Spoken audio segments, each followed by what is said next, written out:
Mike Pinocchio with Network Protocol Specialists, and in this video we're going to take a look at how we run a Fluke Networks SmartLoop test. The SmartLoop test allows us to do OTDR testing on two fibers and do our bidirectional averaging without taking the OTDR to the far end of the connection. So let's go in and look at how the SmartLoop is set up. We start with our Fluke Networks OptiFiber Pro OTDR. To that we've connected a port protector fiber. Now this port protector fiber is a 0.3 meter fiber. What we do is we inspect and clean the OTDR port. We inspect and clean the port protector fiber if necessary. We connect that to the OTDR. Now the benefit of the port protector is we only have to connect this once at the beginning of our testing. And we can go back in and move that between A and B. We don't have to worry about damaging our OTDR port. From there, we have launch fiber A connected to the port protector fiber. That connects to end 1 of fiber A that we're testing. On end 2, we have our loopback fiber. The light will come out of end 2 of fiber A, go through the loopback, go through fiber B, and land in tail fiber B. After we get done testing that direction, what we'll end up with is we will have our results of fiber A from end 1 and fiber B from end 2. We then move our launch fiber to fiber B. We run the test again. This time we're shooting the light into launch fiber B, going through end 1 of fiber B, out end 2, through our loopback fiber, through fiber A, and out end 1 of fiber A. That gives us fiber A from end 2 and fiber B from end 1. We now have everything we need to bidirectionally average these two fibers. So this allows us to overcome any differences in our backscatter coefficient. So if we're seeing gainers, if we're seeing pessimistic losses, this will help average those out for us. Now, in the case of multi-mode fiber, our launch fibers are about 105 meters long. In the case of single mode, which we're going to do in the video coming up, we are using single mode, and those are about 160 meters long. The loopback fiber is nothing more than just another launch fiber, in this case that has two LC connectors on it. Fiber A and fiber B will typically have a SC UPC connector on one end and have whatever type of connection we're testing on the other, and in this case, that is UPC LC connectors for our single mode. So in the video, we're going to show how we set up and run a SmartLoop test. We run into some issues with the fiber.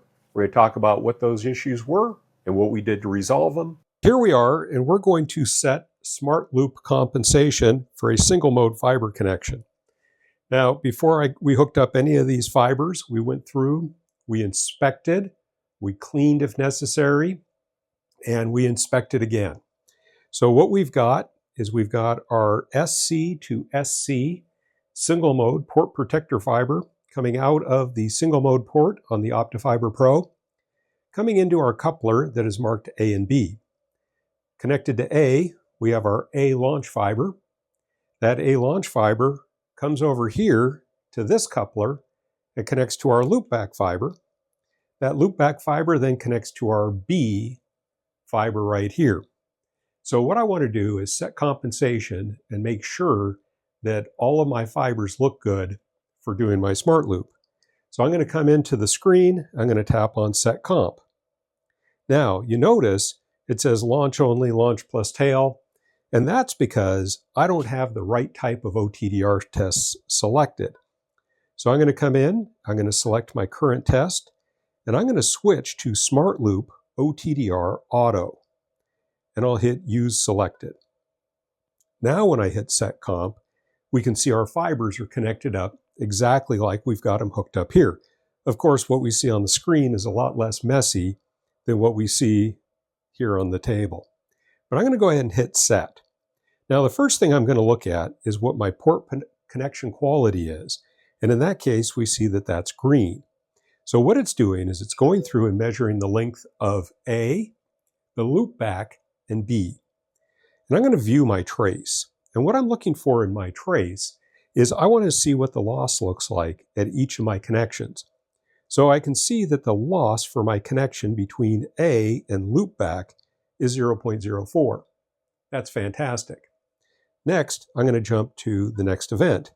Now here we see it's 0.37. That's a little bit higher than the 0.25 that I'd like to see, but it could be that there's a slight difference in backscatter between my fibers, and if that's the case, I can live with 0.37. So I'm going to hit back, and I'm going to hit save. Now this gives me the length of each one of my fibers. So I can see that I've got my launch, my loopback, and my tail, and the tail is going to be B. Now we can, just like we have here, put the lengths of those fibers on the fibers in case we ever need to do manual entry. So I'll hit OK. So now I have successfully set launch compensation for SmartLoop. Now there's one more little step that I'm going to do just to make sure all my fibers are good. And in that case, I'm going to come over here and I'm going to switch my port protector fiber from A to B. Now, I don't want to do launch compensation and I don't want to do my SmartLoop test. I'm going to come in and I'm going to select an auto OTDR test. Let's edit that real quick. I want to make sure launch compensation is turned off. What this will do is this will run a test in the opposite direction through all of my fibers to make sure that the connector at the end of B is good. Because that was hanging out in space when we set compensation for SmartLoop, we aren't sure if that connector is good on the end of that fiber. So I'm going to go ahead and hit save. I'll say use selected, and I'll run a test. So we're going to look at our port connection quality. Looks good. We see that we're shooting all the way through our trace, and we see our two connections. So that tells me that that connection on B is good. And this just keeps me from setting everything up and finding out that it wasn't exactly working the way I hoped it would. So we're going to let that finish in 3, 2, 1. All right, so there we go. So we can see that the connection between the loopback and B is now 0.19, where it was 0.37 going in the other direction. That's a good indicator there's a difference in backscatter, and that'll average out when we do our testing. I'll come over here, 0.03, looks great. So now I can go home. I'm going to move from B back to A. And what I'm going to do is I'm going to take my loopback fiber, I'm going to take it to the other end of the connection. We're going to hook that up, and then we're going to run our SmartLoop test. All right, so here we are at the other end of our connection. And my good buddy Stuart here has taken the loopback fiber that we set compensation with before, and he is using the FI3000 in combination with the FIIN app on his phone to inspect each end of that fiber. So we want to make sure we do this so that we get the best reflectance settings on there. And he can go in, and he's going to be connecting to the FIIN fiber inspection scope using the Wi-Fi connection. So it'll show a live view of what that end face looks like. But then by clicking on the test button on the FI3000, he's able to get a pass-fail result on that fiber. And if the fiber looks good, then he can connect it up. In this case, we can see that now the end face has something to be desired. So he used a click cleaner to clean the end of that fiber. He's going back into the FIIN app, getting that reset, and he's going to rerun the test on the end of that fiber.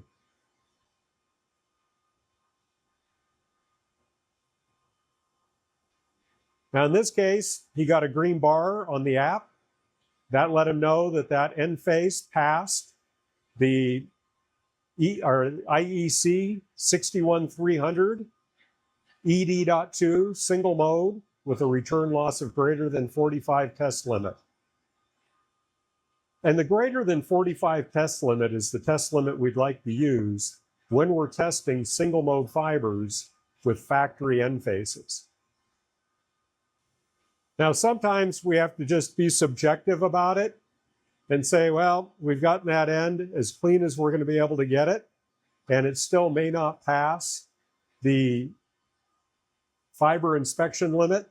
But here, what Stuart's doing is he's using the fiber cleaning cube along with the fiber cleaning solution to do a wet clean of that fiber.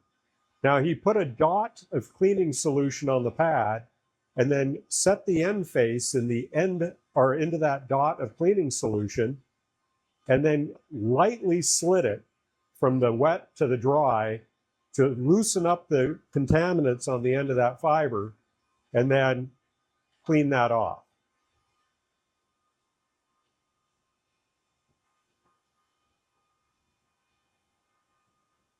So is it on the end face of the fiber? I keep going.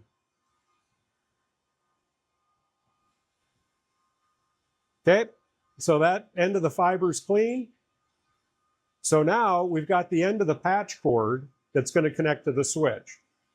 Now it's important to note that the test we're doing here is what's known as a channel test. And what this test does is it goes from the end of the patch cord that will be connected to the switch to the end of the patch cord that is going to go to the device at the far end. So we are testing from end of patch cord to end of patch cord. All right, so now that the fibers are all cleaned up, Stuart's going to connect the loop back fiber to the end of the patch cord here in the MDF.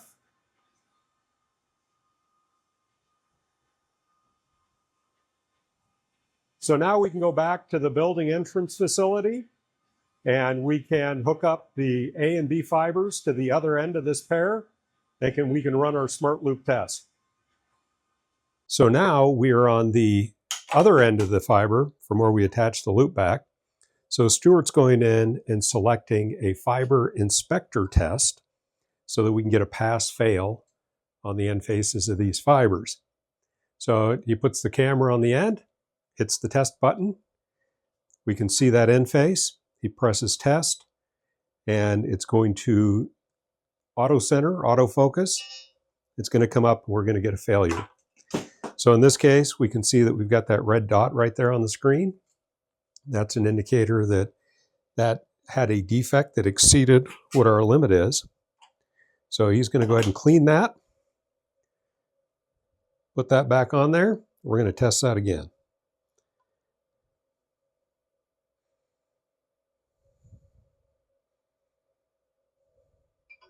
And we pass. Yay. So now Stuart moves to the other fiber.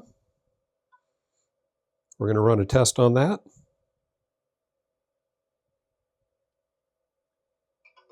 And we pass. Now, in this case, we can assume that because we ran our compensation and ran a test, we haven't done anything with the fibers that are connected to this bulkhead connector, that the A and B fibers are probably still good. So we're going to get the camera out of the way, and we are going to connect the coupler that has the LC end of our A and B launch fibers up to the fiber that we're testing. So now Stuart's going to go back out to the home screen.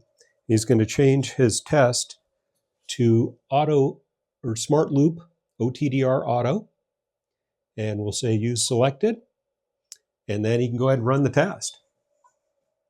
So what it's going to do is it's going to test in one direction, and we see that our port connection quality looks great.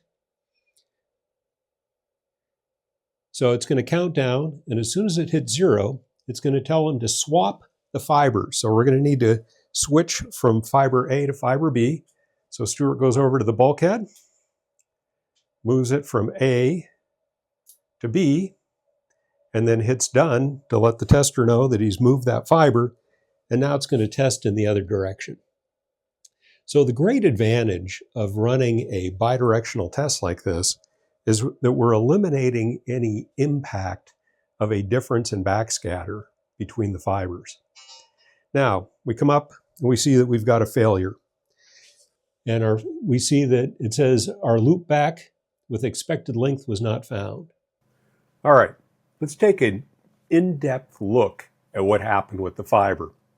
So here we have the results, the OTDR trace of that failing test. And we'd gotten that message saying that we couldn't find our loop back with the required length. And the problem that occurred here is we see this big reflectance right here. Now, I'm going to simplify this trace just a bit. I'm going to knock it down to just the 1310 wavelength. So when we do that, what we see is that we have our launch fiber right here. This is launch fiber A.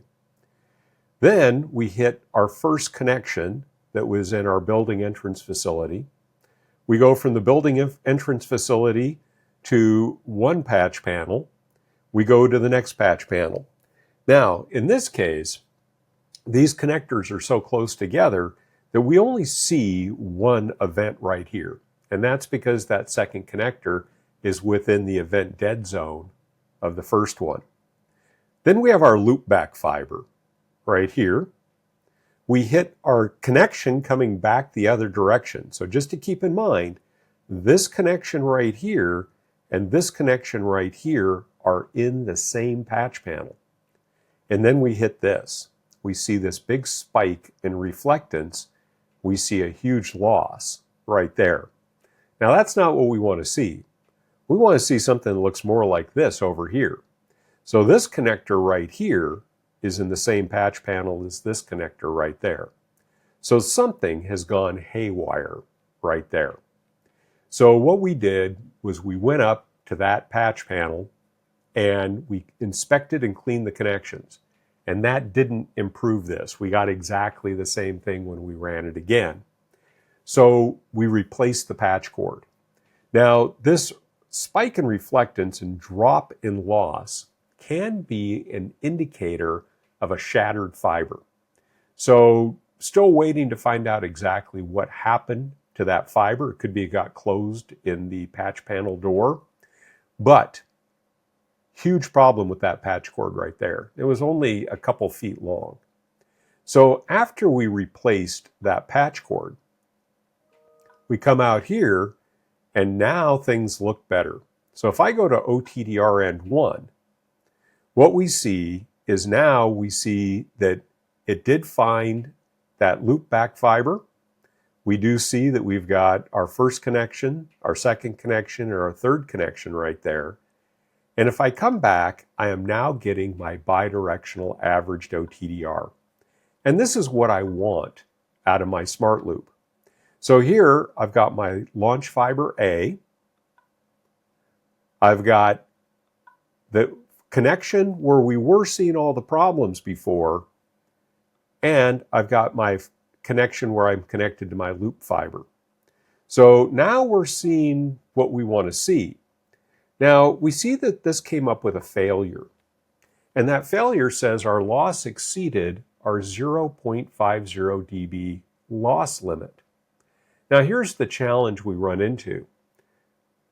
On our event map right here, this shows up as a single connection. It's not. It's two connections. But those two connections are so close to each other, they show up as a single connection. So now we've combined the loss of those two connections into one. And that combined loss is 0.64 dB, which exceeds our single connector loss limit of 0.5. So is this really a lot? Is this really a failure? Probably not. But the combined loss of those two connectors together exceeds our 0.5.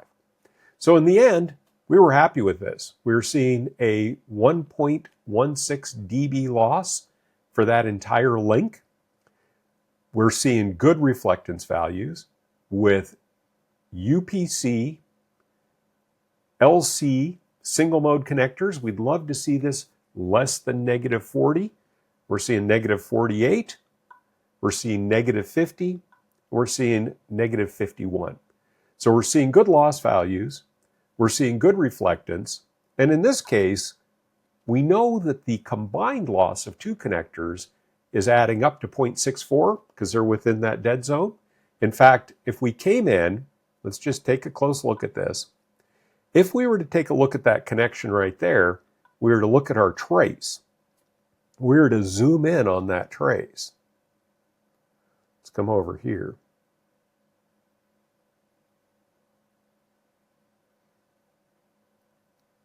Make that fit. And let's knock it down to just 1310. Here are those two connectors. So there are actually two connectors right here, but we see that during our event dead zone right there, that the second connection occurs within that dead zone, so we don't see it. So yeah, there's 0.64 dB of loss, but it's the combined loss of two connectors. So honestly, I'm not going to lose a lot of sleep over that. And just to come back, let's take a look at our other fiber. And our bidirectional average, we see the loss for that link comes out 1.18. Now we are seeing a bend show up right here. We'll talk about that bend in a different video. But in this case, we've got good reflectance, good loss. Here, that connection is so good that the loss of the two connectors together is only 0.16. That's fantastic, good reflectance. And right here, 0.35, good reflectance. This link looks good. In summary, that is how SmartLoop works, how we go out in the field and set up a SmartLoop, how we identify where an issue is, fix it, and go back in and retest, and get passing results. Now, I know it says fail, but in this case, there were some other factors due to the dead zones and how short the patch cords were that caused something that was actually good to show up as a failure. So thanks for watching the video. Be sure to like it if you liked it, and subscribe if you would. You'll get notification of new videos coming out. All right, thank you very much.